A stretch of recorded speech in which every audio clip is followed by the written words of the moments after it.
Now, the one-time pad is referred to as unbreakable, or the perfect encryption scheme.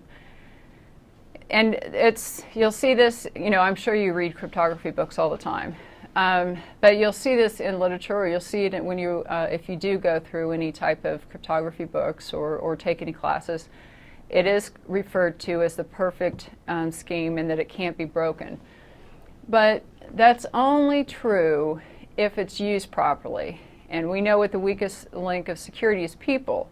And over history, people have not used one-time pads properly, which means that the messages were intercepted and understood.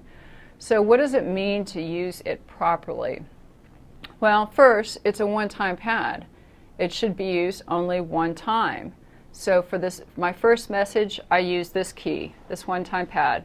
My second message, I should use a totally different pad, a totally different sequence of binary values, because if I use that pad over and over again, that can show patterns. And in the past, because these have been used for military purposes, in the past they have been broken by an enemy because somebody would use the pad more than once.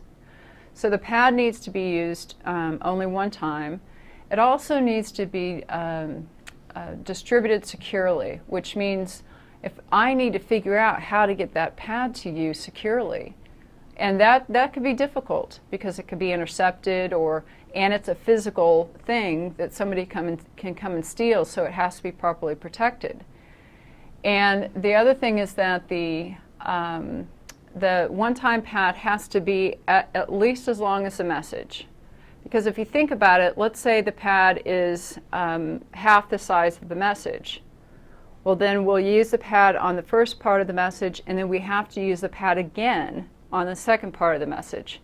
So that's why the pad has to be at least as long as the message, so we're not using it over and over again.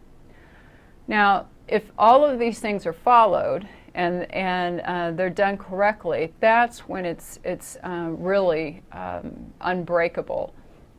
And this was used in in wars, and it's been used over really hundreds of years as a way to encrypt secrets.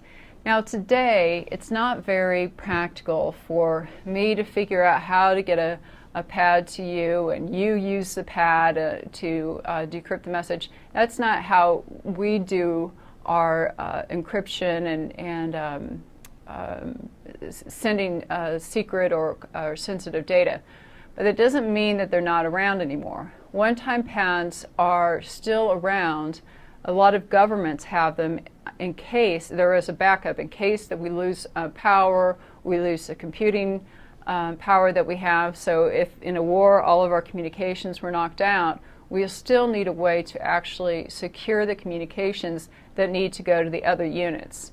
So one-time pads are still around, but mainly they're just as backups if our first way of encrypting sensitive data is unavailable to us.